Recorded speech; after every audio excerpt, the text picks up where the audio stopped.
Tengo que comenzar haciendo dos anuncios. El primero es que mis charlas van a ser los jueves. Antes eran los miércoles, como figura en el programa, pero ha habido que hacer cambios. O sea que me quedan, además de este jueves, dos más en las 2 semanas siguientes. Y luego me han pedido que si alguno de ustedes quiere dar su dirección de correo electrónico a la salida para que le comuniquen posibles cambios y distintos eventos, pues que lo puede hacer.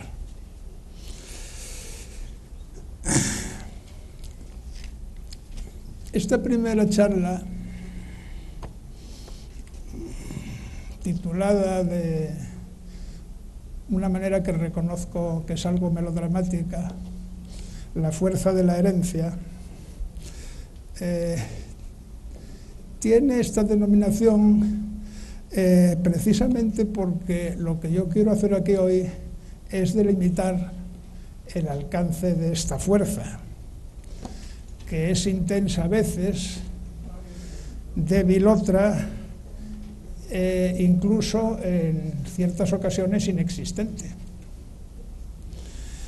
Lo que sí es una fuerza poco conocida y generalmente mal interpretada, al menos tal y como se presenta en los relatos sensacionalistas, hechos por expertos, semiexpertos o inexpertos, dependiendo del caso.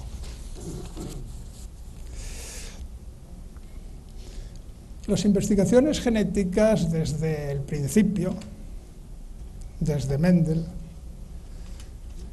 se han centrado en el estudio de variantes hereditarias de efecto visible y grande, que además se manifiestan de un modo independiente del medio en que se observan.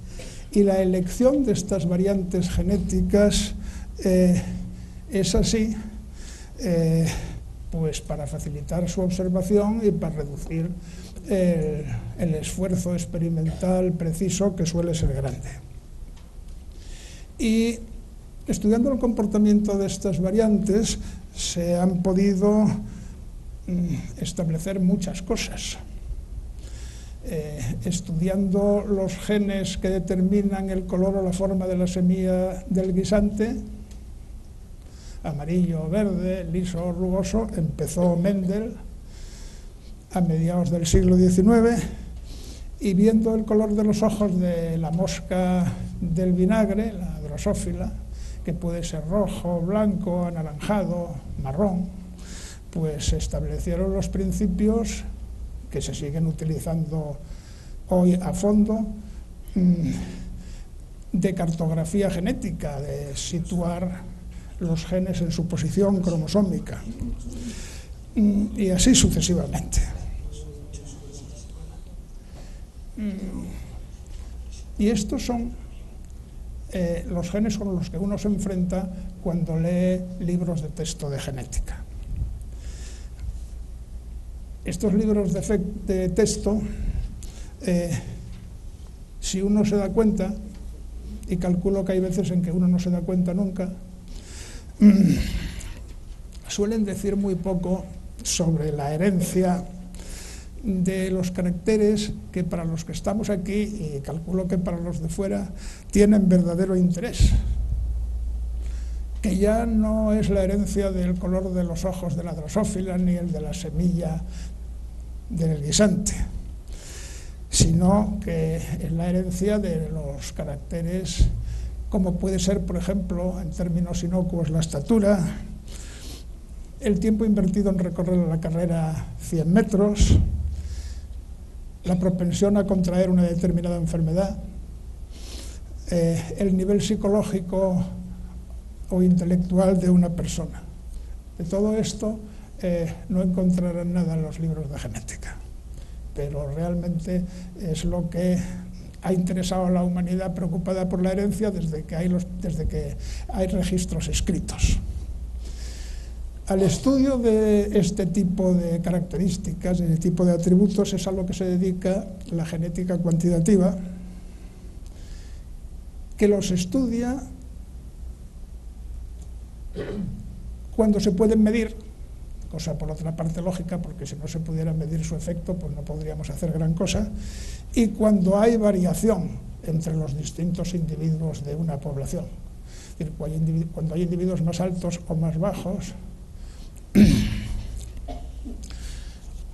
o con mayor o menor cociente intelectual.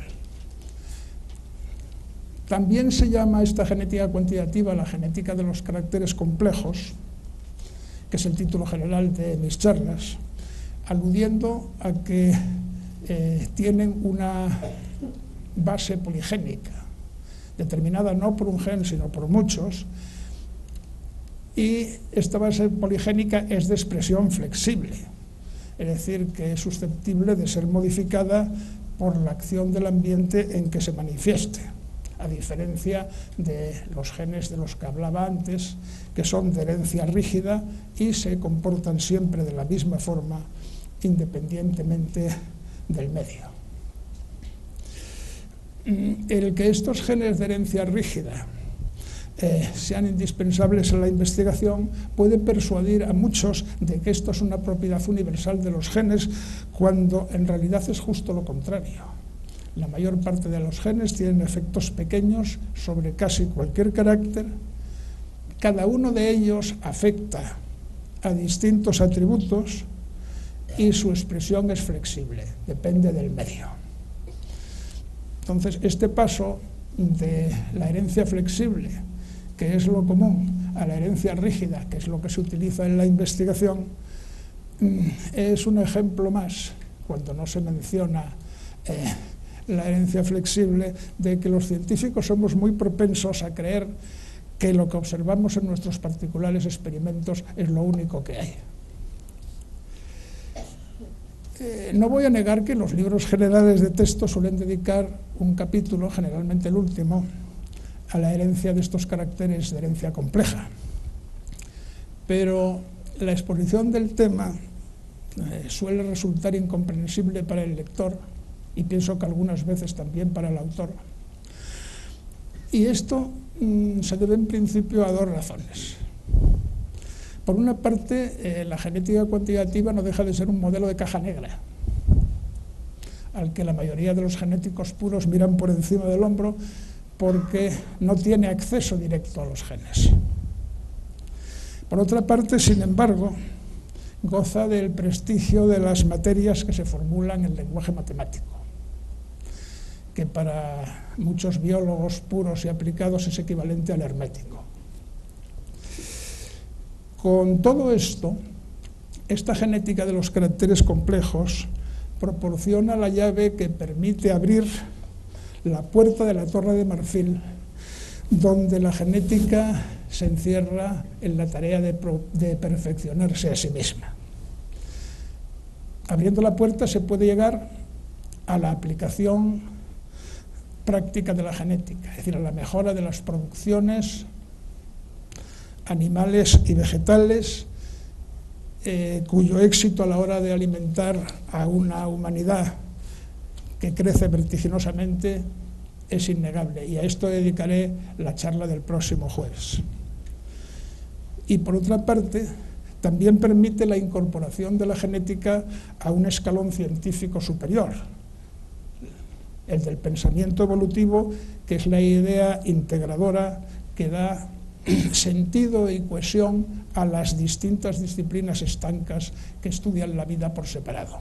Y a esto dedicaré mi última charla.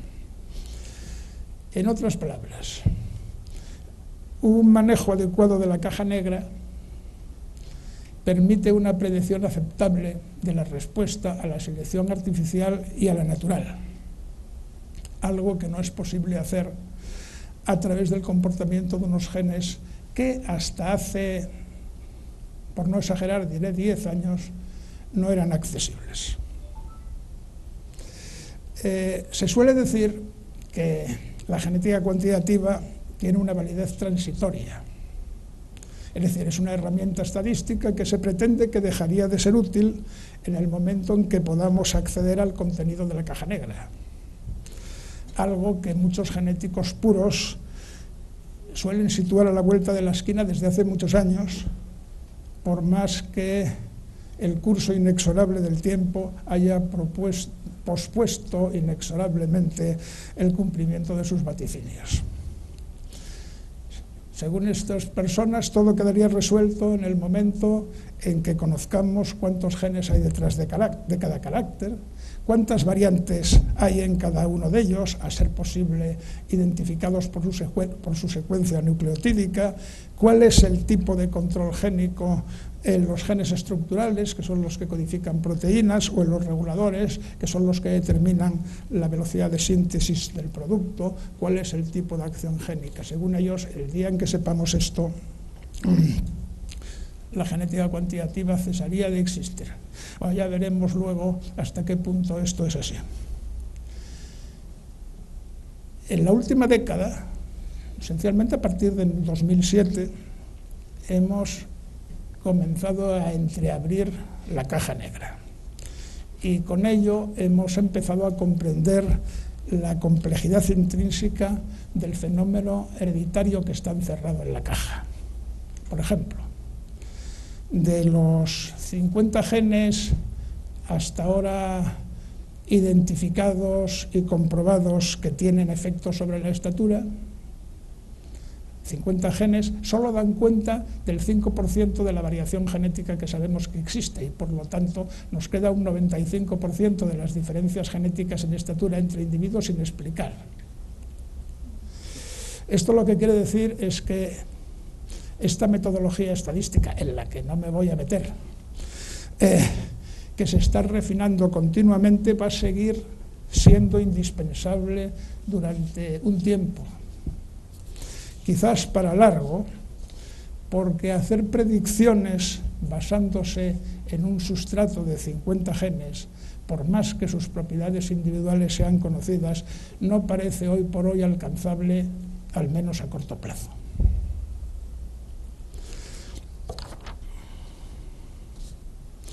Bueno, se me está olvidando pasar las diapositivas, por ejemplo esta. La caja negra. El modelo que está encerrado en la caja negra es el que se llama, en la jerga del oficio, el modelo infinitesimal.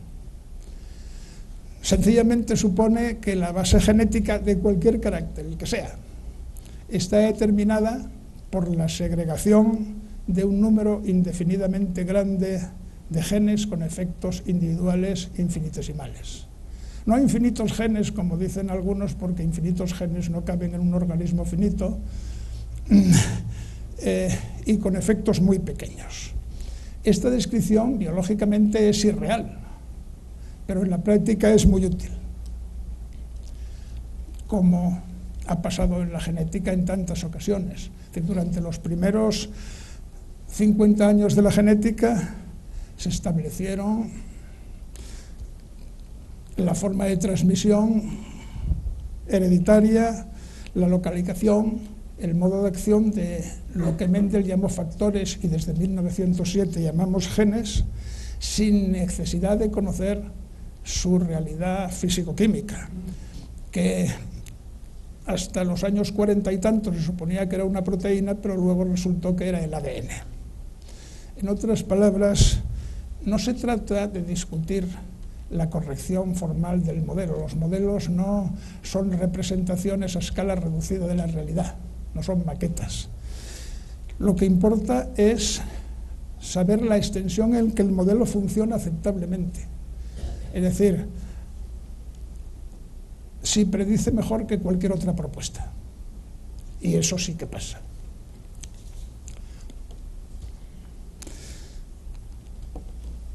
El parámetro central del estudio de los caracteres complejos es el que se denomina heredabilidad. Aunque en el lenguaje común el término se puede aplicar a la cualidad que puede tener un cierto atributo de ser, al menos en parte, hereditario, en rigor es un estadístico que define la fracción de las diferencias observables fenotípicamente, la diferencia entre nuestras estaturas, que se debe a causas genéticas. Hay otra parte que se debe a causas ambientales. Es decir, sencillamente la proporción en que las diferencias observables están determinadas por los genes.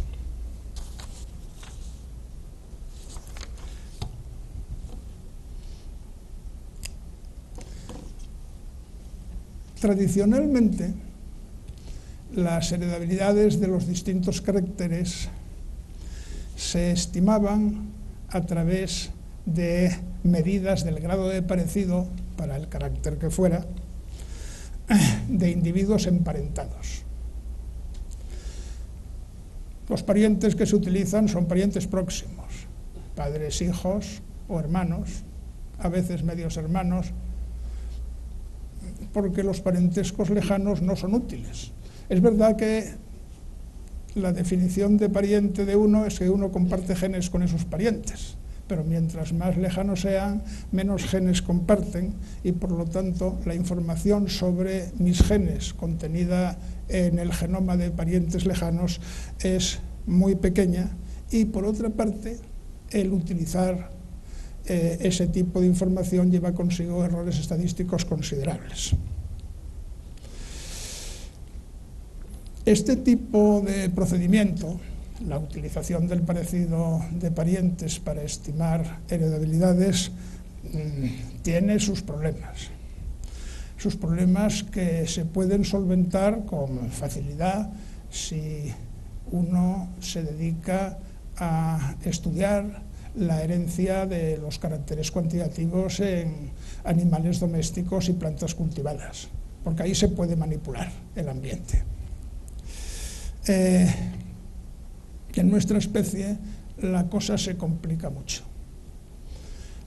De hecho, si me refiero aquí a procedimientos de estima de heredabilidades, es para decirles que en nuestra especie se suelen utilizar unos parientes muy particulares, que son los gemelos.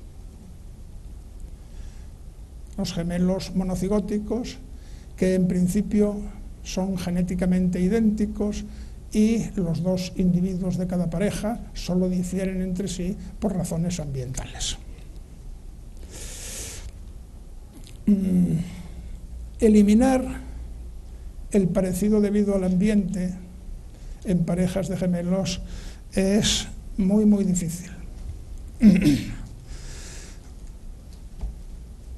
Y en general los datos utilizados hasta ahora no parecen que sean fiables, a pesar de que los que publican y manejan estos datos insistan en lo contrario, puesto que al fin y al cabo trabajar con gemelos es su medio de vida científico. Se habla de gemelos criados aparte, pero claro, son criados aparte a partir de una determinada edad, y eso tiene sus problemas. Por otra parte,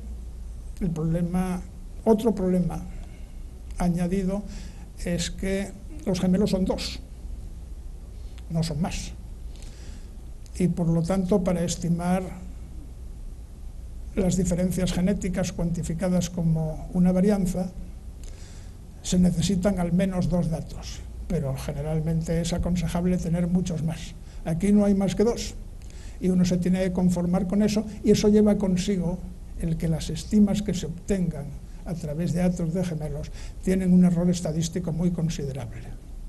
Por dar un ejemplo, si yo dispusiera de 200 parejas de gemelos monocigóticos y otras tantas de gemelos dicigóticos, cosa que nadie ha tenido a su disposición jamás. La gente que trabaja con datos de gemelos humanos trabaja con muchos menos. Eso sencillamente tendría como consecuencia que cualquier heredabilidad menor del 40%, que ya es, que el 40% de la variación se deba a los genes, no sería estadísticamente distinta de cero. Y por tanto, pues no serviría para nada. Que esto es algo que se puede saber a priori, antes de decidir si uno va a trabajar con gemelos o no. Y para mí es una razón suficiente para no trabajar. Si voy a malgastar mi vida en conseguir unos datos que después va a resultar que nadie se los va a creer porque estadísticamente no son significativos, mejor me busco otro oficio. Hoy, que las técnicas estadísticas han avanzado mucho, las heredabilidades se estiman por procedimientos más sofisticados, modelos lineales mixtos, que permiten una mejor estima, evidentemente pagando un precio, que es disponer de muchas observaciones, normalmente miles. Pero bueno, eso se puede hacer y se hace. Y ya más modernamente se puede añadir a este procedimiento otros que hacen uso de marcadores moleculares que permiten conocer de una manera más precisa que una genealogía quién es más pariente de otro. Y si yo decía hace un momento que un individuo es más pariente de otro si comparte con él más genes, la forma mejor de verlo será a través de marcadores moleculares genéticos en los dos individuos en cuestión y ver cómo se parecen. La genealogía dice que son hermanos o primos o hijos, pero la hora de la verdad está sencillamente en ver esa porción del genoma. Y esto tiene su interés en muchos campos, pero sobre todo en la evaluación del riesgo de contraer enfermedades. Por ejemplo,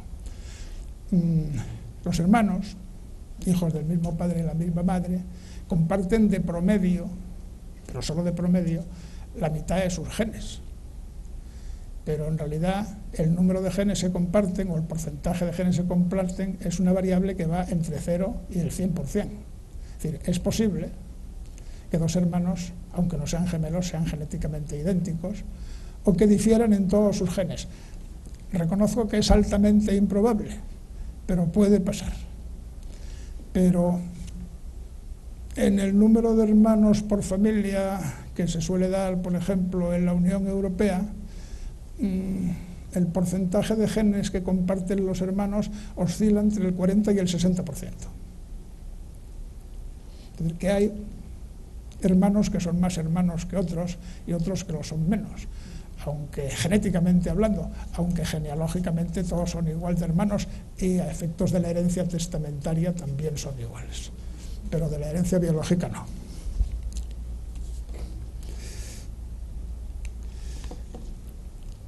Quisiera decir ahora algo sobre el significado de este parámetro de la heredabilidad, la proporción de la variación observable de cualquier carácter que se debe a causas hereditarias. La heredabilidad es un cociente.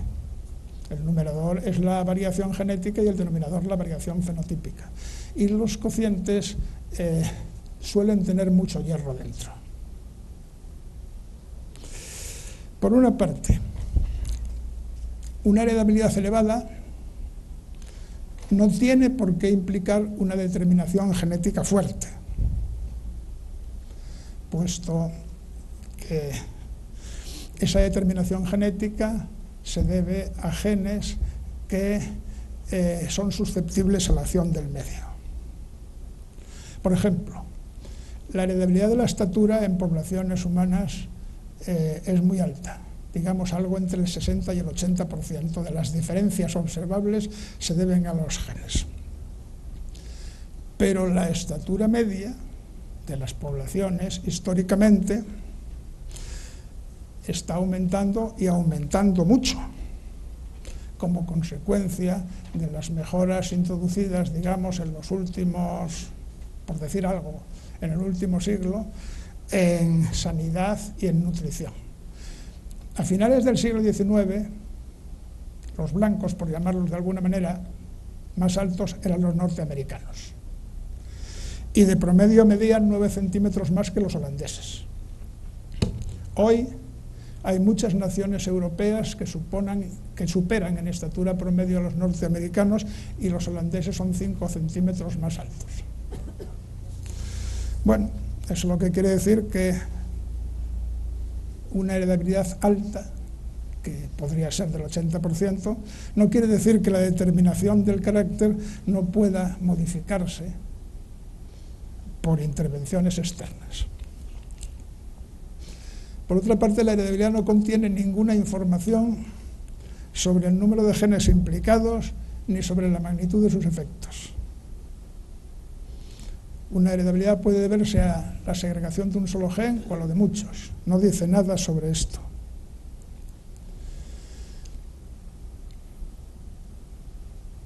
Con respecto a los hijos comparados con los padres, la heredabilidad puede predecir promedios, pero no valores individuales. Ya se sabe que generalmente los hijos de padres altos suelen ser altos y los de bajos, bajos. Pero lo que nos interesa de verdad no son promedios, sino son valores individuales. Y las diferencias en estatura entre los hijos de unos mismos padres, cabe esperar que sea del orden de las diferencias que se observan entre individuos no emparentados. Las diferencias que se observan entre individuos no emparentados de promedio en la población española son 7 centímetros. Y cabe esperar que las diferencias entre los hijos de una misma pareja sea del orden de 5,5. Es decir, que todo puede pasar. De promedio es una cosa, pero llevado a valores individuales, que es lo que como individuos nos importa, las cosas no son tan sencillas.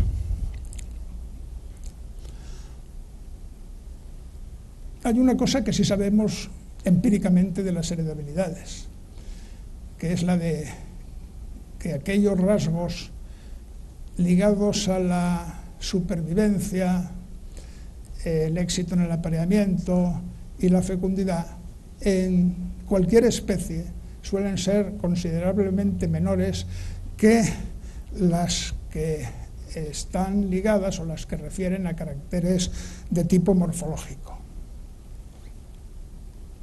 Y aquí tenemos unos ejemplos en una serie de especies variadas. En la parte de arriba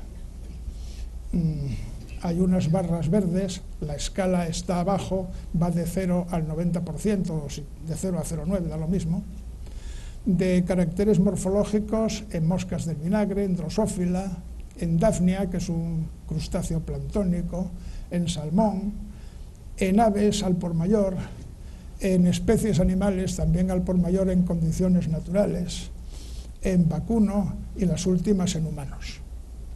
En la parte de abajo están caracteres ligados a la supervivencia y la reproducción. Otra vez, en Daphnia, en Drosophila, en trucha arcoíris, en vacuno, en cerdos, etc. No hay por qué entrar en detalles. Las barras azules se acaban mucho antes que las barras verdes.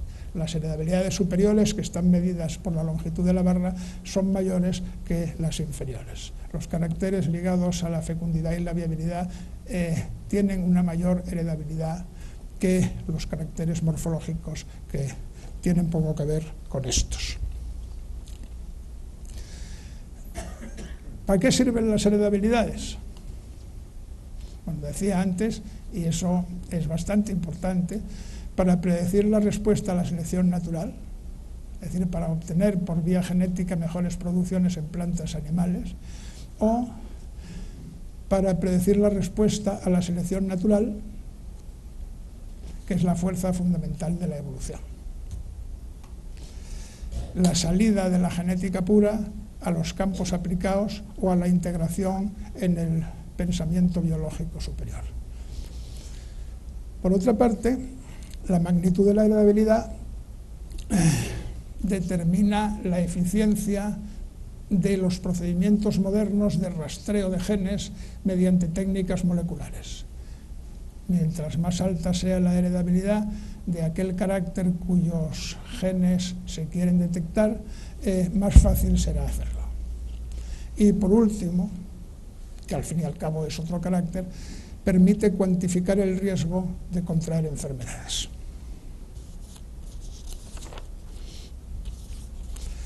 Bien, hasta aquí las cosas hasta, digamos, hace 10 años. Y ahora vamos a ver qué pasa con la apertura de la caja negra. Actualmente podemos acceder, por decir un número, al menos a unos 100.000 marcadores genéticos moleculares que se pueden utilizar para cartografiar genes y especificar sus efectos sobre el carácter de interés, el tipo de acción génica, las frecuencias a las que están segregando esos genes en una población determinada. Esto precisa un trabajo experimental importante y de una metodología estadística refinada. Y por eso, prácticamente todo lo que sigue de mi charla de hoy, yo me voy a referir a los genes con efectos sobre enfermedades por la sencilla razón de que es donde se ha concentrado por razones obvias el estudio y porque los fondos disponibles son muchísimo mayores que los que se podrían utilizar para localizar genes que tuvieran el efecto, por ejemplo, sobre producción de leche de vacuno en primera lactación, porque los beneficios son evidentemente menores. La primera sorpresa que deparó la apertura de la caja negra es un fenómeno que se conoce con el nombre de heredabilidad perdida. Esto es, en general, los genes localizados hasta ahora en las enfermedades estudiadas, que digamos que oscilan entre 40 y 100 por enfermedad, solamente explican algo que está entre el 5 y el 20% de la variación genética que sabemos que hay. Es decir, que 40, 50, 100 genes son solo una parte pequeña del total.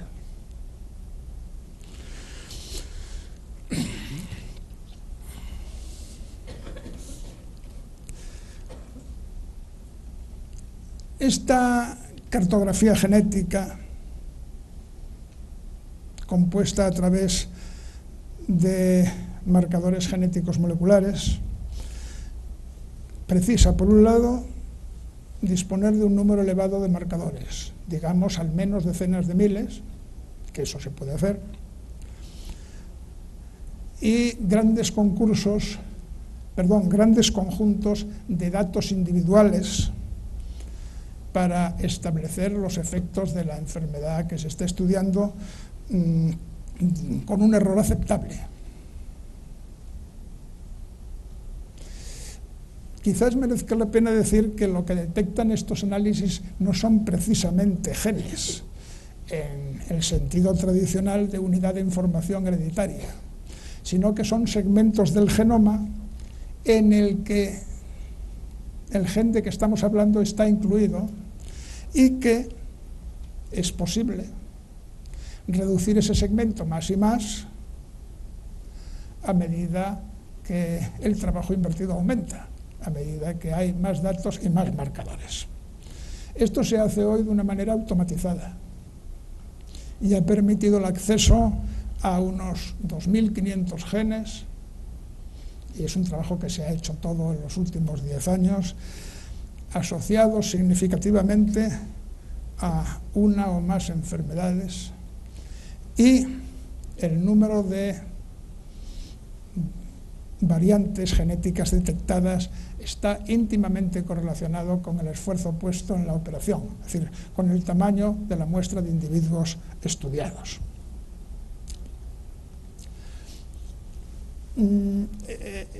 Esto es una diapositiva que incluyo aquí, pero que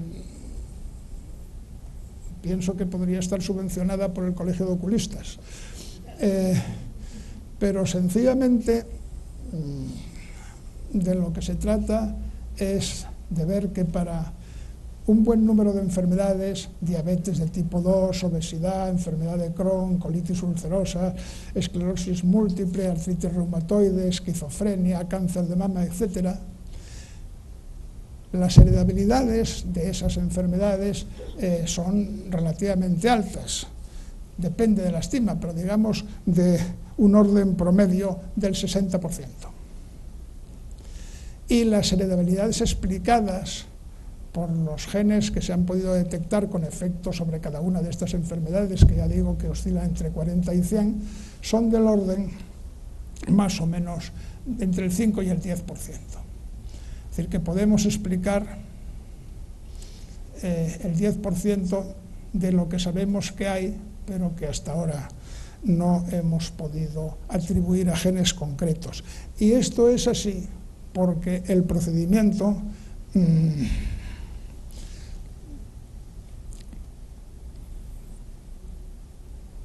está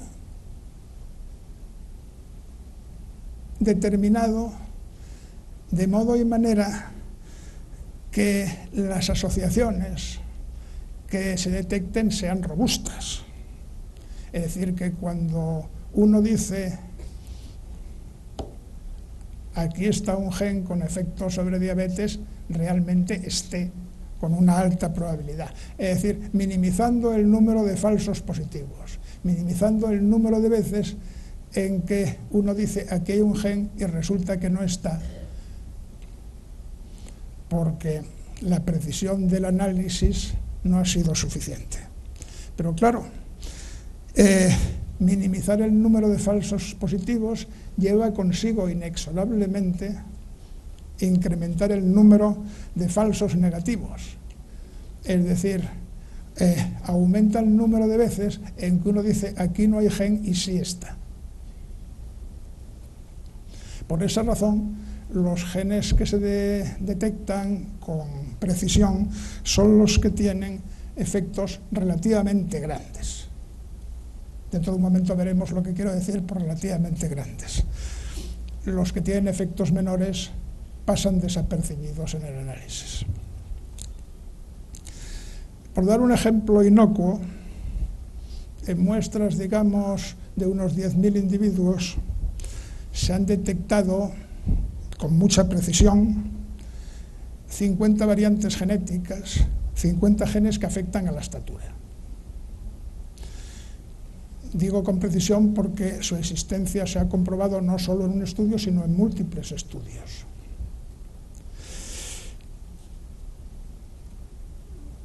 Su efecto es lo suficientemente grande para haber sido detectado. Pero ninguno de ellos explica más del 0,5% de la heredabilidad que conocemos que existe, y en conjunto explican el 5% de esa variabilidad. ¿De qué magnitud de efectos estamos hablando? Bueno, la diferencia entre un individuo portador de dos variantes de ese gen detectado y otro individuo que no es portador de ninguna es un poco menor de 1 centímetro.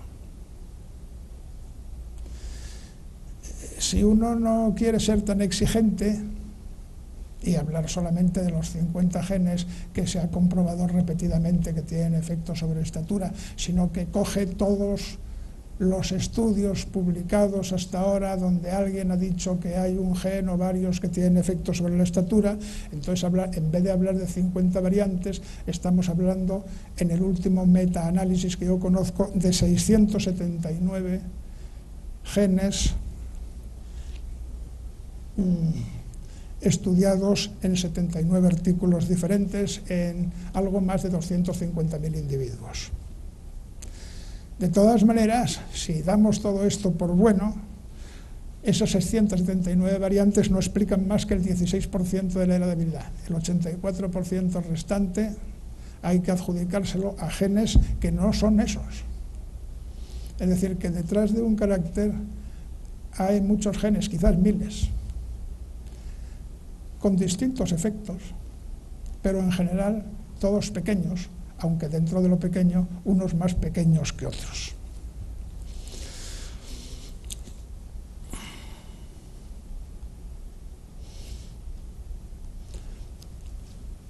Estos gráficos son para darles una idea de cómo van las cosas. Las barras azules son el número de artículos publicados donde se dice que se ha detectado un gen con efecto sobre un carácter cuantitativo. Antes del 2007, es la primera barra, prácticamente ninguno, digamos del orden de 4 artículos. En la primera mitad del 2011, que es la última barra, casi 140. El número de genes detectados, que es la línea roja, va aumentando por año. Del orden de 500, en los artículos publicados en la primera mitad del 2011, del orden de 1, 2 o 3 en los años 2007-2008. Y si vemos los resultados acumulados, es decir, si vamos sumando los genes que se descubren cada año, pues ahora estamos en los 2000 y pico de los que hablaba al principio. Y saldrán muchísimos más, porque la tendencia es prácticamente exponencial. Estos son genes con efectos sobre las enfermedades comunes, enfermedades cardíacas, metabólicas, autoinmunes o psiquiátricas. No estoy hablando aquí de las enfermedades monogénicas que se deben a un solo gen. De esas hay descritas del orden de 8000. Los que las padecen son muy pocos. Enfermedad por enfermedad, el porcentaje de individuos afectados es del orden de las milésimas. Eso sí, juntando las 8000, son la causa de, digamos, un 8% de la mortalidad en la Unión Europea.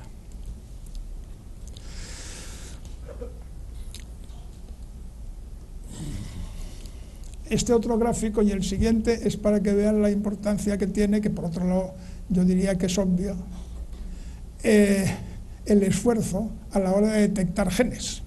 El esfuerzo representado por el número de individuos que se estudian, que va, en este caso, entre 2000 y 200.000, para caracteres relativamente inocuos como el índice de masa corporal, la estatura, etc.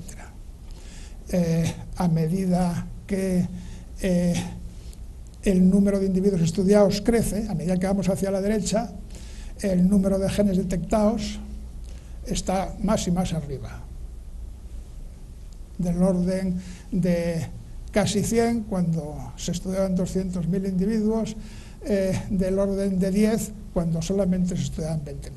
Pero bueno, esto es un hecho de la vida. Y es exactamente la misma información, pero ya referida a enfermedades como el cáncer de próstata, la enfermedad de Crohn, el cáncer de mama o la colitis ulcerosa.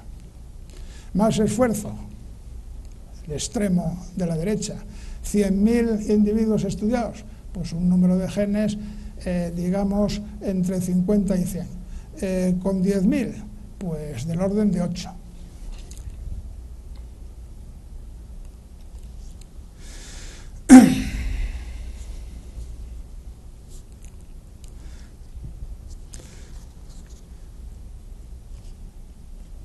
Esto es lo que les decía hace un momento, lo que se sabe con respecto a la estatura.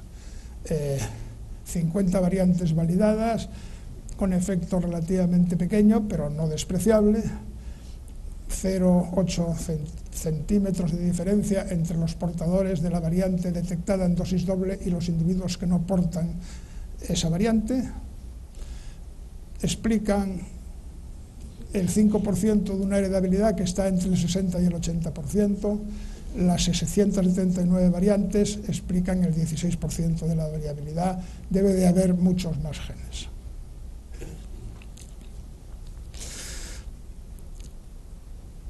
En estos últimos 10 años, como decía hace un momento, se han detectado muchos genes con efectos sobre un buen número de enfermedades comunes. Y este rastreo de los factores de riesgo se presenta, por una parte, como un requisito previo al posterior diseño de terapias genéticas que permitan la sustitución de la variante genética defectuosa por la variante genética funcional. Es decir, procedimientos de ingeniería genética que pretenden sustituir el gen causante de la enfermedad por el gen inocuo. Y por otra parte, la detección de genes con efectos sobre enfermedades permitiría, o esperamos que permita, el desarrollo de lo que se suele llamar medicina genética individualizada, la que haría posible el diseño a medida de fármacos a la luz de la información contenida en el genoma del paciente. Sin embargo, y ahora entraré un poco más en ello, el largo camino que va entre la acción génica primaria hasta la enfermedad es por lo común extremadamente tortuoso.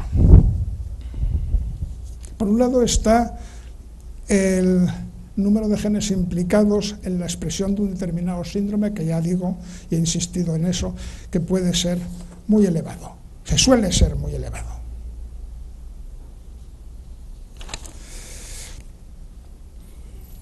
Aunque es posible concebir el diseño de modelos que en un futuro permitan analizar el comportamiento de atributos regidos por, digamos, una docena de genes, el manejo de sistemas más numerosos, que es lo que parece que es la realidad, está hoy por hoy muy lejos de nuestro alcance. Antes me refería a los procedimientos de ingeniería genética de sustitución de un gen anómalo por su variante funcional. Se han hecho intentos, por ejemplo, con respecto a la deficiencia en adenosín desaminasa, los niños burbuja, o la distrofia muscular. Los resultados son muy variables y generalmente no han tenido éxito, lo cual no quiere decir que no haya que seguir insistiendo, porque eso es de esperar que pueda funcionar en un futuro, al menos en lo que respecta a las enfermedades monogénicas, en los que la base genética está esencialmente determinada por un solo gen. Es decir, entrar en un gen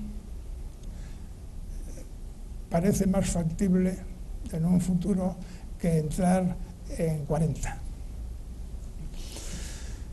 En segundo lugar, y en lo que respecta a la medicina genética individualizada, las cosas tampoco son tan sencillas.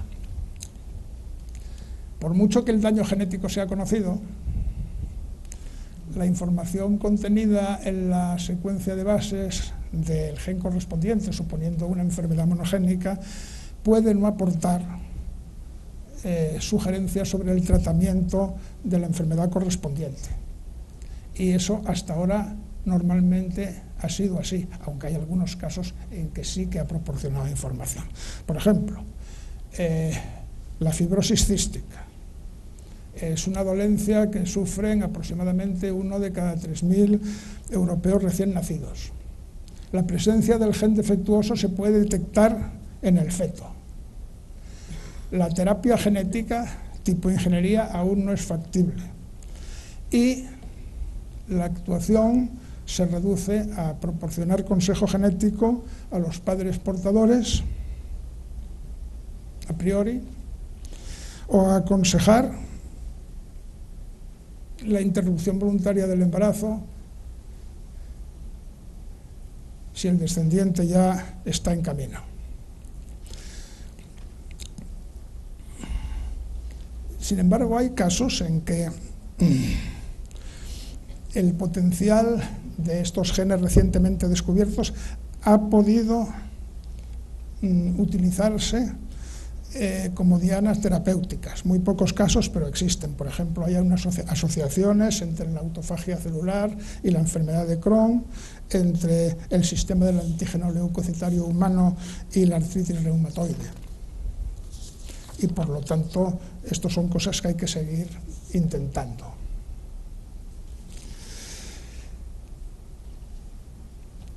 La detección de la base genética de enfermedades con la expectativa de desarrollar pruebas que permitan identificar futuros pacientes es una cosa distinta a lo que hablaba anteriormente. Es decir, especificar el riesgo que tiene una persona de contraer una determinada enfermedad en un futuro es una operación en principio ventajosa, por una parte para los servicios nacionales de salud, puesto que al menos paliaría la incesante reducción de los recursos asignados a la sanidad pública. Por otra parte, es de interés también para la gran industria farmacéutica y para las compañías de seguros, pero estos utilizarían esa información con el fin último de incrementar sus beneficios y, por tanto, sus fines podrían ser objetables. Por ejemplo, se han hecho, ahora están en suspenso, pruebas genéticas en las trabajadoras de una determinada empresa, en principio diciéndoles que es muy aconsejable y que se les va a hacer gratis. A continuación, las portadoras de las variantes genéticas BRCA1 y BRCA2, que son las principales determinantes del cáncer de mama, fueron despedidas, porque la empresa no tiene mucho interés en tener una trabajadora que vaya a contraer una enfermedad en principio muy grave y tener que pagarle algún tipo de terapia. Hay aseguradoras que también exigen el que los posibles asegurados se sometan a ese tipo de pruebas y si son portadoras de algún arreglo de riesgo importante se les niega la suscripción de la póliza. Entonces, estas cosas tienen sus pros y sus contras. Está muy bien para los servicios nacionales de salud. En manos de la empresa privada las consecuencias son más discutibles. Para llegar a este tipo de conocimientos se precisan bancos de datos genéticos conectados con información genealógica y clínica referente a numeroso conjunto de individuos. Esas muestras, en principio, deben ser grandes para garantizar que dentro de la muestra uno va a encontrar individuos que padezcan una enfermedad concreta. Si no hay ningún enfermo de la enfermedad que yo quiero estudiar en la muestra de que dispongo, pues eso no me sirve para nada. Y, por otra parte, las muestras deben de ser lo que en estadística se llaman aleatorias y representativas, que es una condición, por ejemplo, que raramente cumplen los bancos de datos genéticos. Por ejemplo, el banco de datos británico, que es con mucho el más importante, el 90% de los individuos inicialmente seleccionados para formar parte de él no respondieron a la solicitud.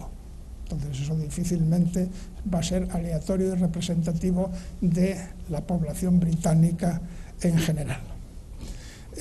En los últimos años se han llevado a cabo una serie de intentos de obtención de bancos de datos numerosos para obtener información genómica de un gran número de personas y relacionarla con datos genealógicos y sanitarios. Así empezaron los bancos de datos de Islandia, de Estonia,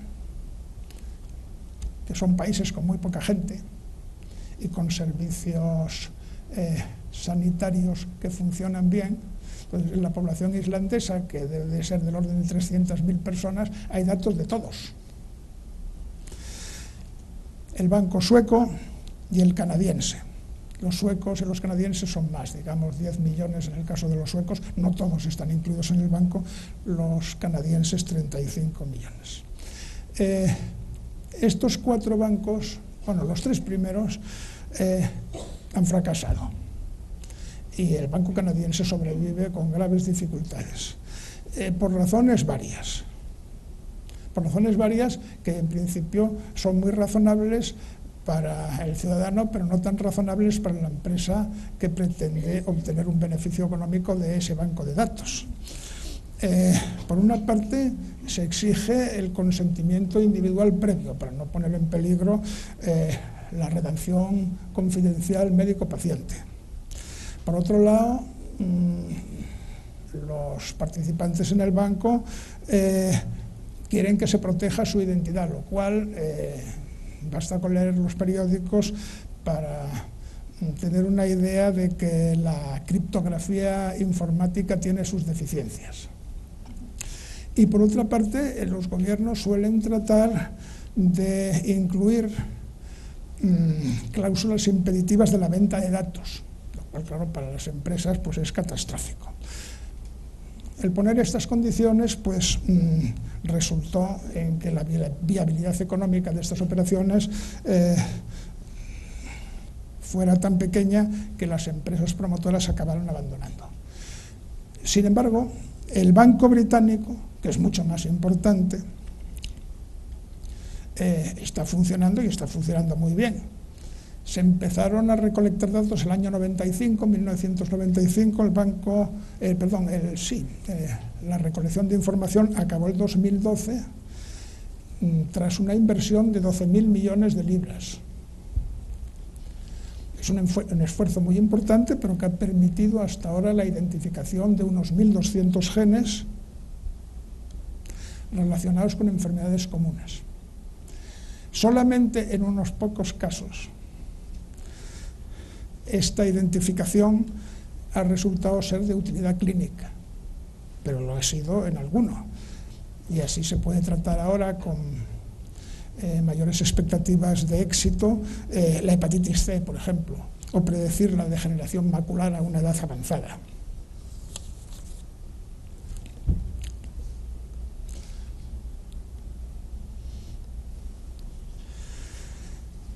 En resumidas cuentas, aunque la incorporación de técnicas moleculares es prácticamente imprescindible en cualquier investigación genética actual y la información que proporciona suele ser muy útil, esto no significa que la solución de muchos problemas, entre ellos los sanitarios, esté a la vuelta de la esquina. Puesto que ya sabemos que el número de genes causantes, al menos en potencia, de las enfermedades comunes es grande, cada miembro de una población, cada uno de nosotros, será portador de algún alelo de riesgo. Y los distintos individuos afectados portarán alelos de riesgo que en buena medida serán diferentes. Ese elevado número de genes causantes también implica que la presencia de un alelo de riesgo determinado, de una variante genética de riesgo determinada en un individuo, no sea causa necesaria ni suficiente para que se produzca la enfermedad en su portador en algún momento de su vida. Es posible, pero no lo sabemos, y se están haciendo ahora estudios al respecto, que exista un umbral cuando se acumulan múltiples variantes y además el individuo esté sometido a unas determinadas condiciones ambientales. Por todo lo que he dicho hasta ahora, comprenderán que la complejidad de la base hereditaria de los caracteres cuantitativos en general y de las enfermedades en particular hace previsible que el manejo estadístico de los datos, tal como lo viene haciendo la genética cuantitativa a lo largo de casi un siglo, basado en la suposición de que los alelos o de los genes subyacentes son muchos y defectos pequeños, que es lo que estamos encontrando al abrir la caja negra, este modelo va a seguir vigente durante bastante tiempo. Y por tanto, en mi opinión, el principal reto de la moderna genética no es tanto la elaboración de un mapa de marcadores moleculares suficientemente denso que permita identificar los genes asociados a un carácter complejo, a una determinada enfermedad, que esto es algo que cada año que pasa es más barato y más fácil de hacer, por difícil que lo fuera hace 10 años. Tampoco parece un obstáculo, dejando aparte las consideraciones económicas, la obtención de muestras grandes de datos clínicos y genealógicos. Esto se puede hacer, cuesta dinero, en el caso británico 12.000 millones de libras esterlinas. Lo que nos queda por hacer es el desarrollo de técnicas estadísticas, de algoritmos multivariantes que permitan hacer predicciones a la luz de esa información. Es decir, hay una fase que pudiéramos llamar precientífica, que es la recolección de información, por complejo que sea obtenerla, por complejas que sean las técnicas moleculares que se pongan en funcionamiento. Y otra que es la propia mente científica, diciendo, bueno, ya están los datos aquí, y ahora cómo predecimos el riesgo de los individuos a contraer esta enfermedad o esta otra o esta otra.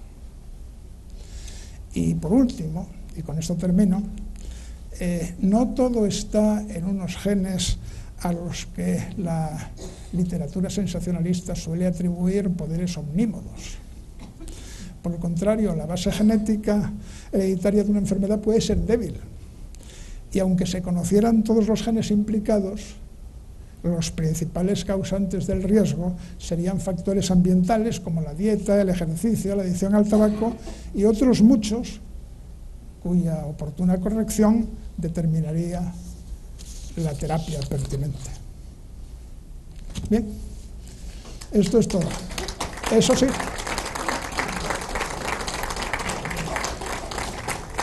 si quieren hacer alguna pregunta, en el supuesto que yo la pueda contestar, estoy a su disposición.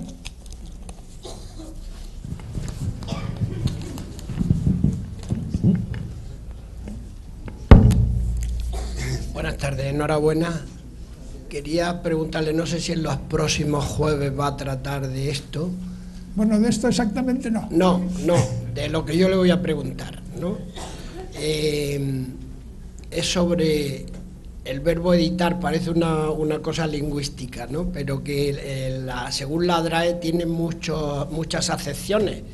Quería preguntarle qué sinónimo sería correspondiente cuando se habla de editar genes o editar el genoma. Ah, bueno,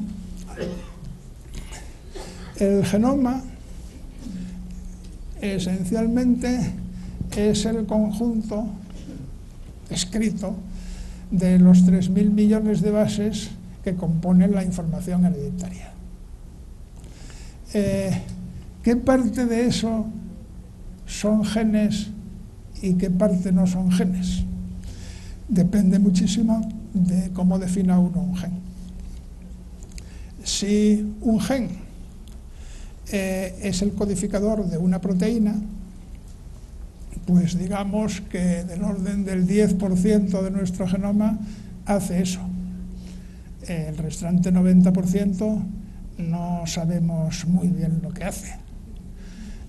Bueno, ni muy bien y casi ni muy mal. La presunción de los investigadores, que es algo a lo que aludía al principio, los llevó a denominarlos gen basura. Puesto que yo no sé lo que hace, debe ser que no sirven para nada. Ahora se está descubriendo que tienen funciones reguladoras importantes y cosas por el estilo. Pero claro, esa es una información mucho más difusa a la que va a costar mucho más trabajo acceder. Entonces, ahí estamos.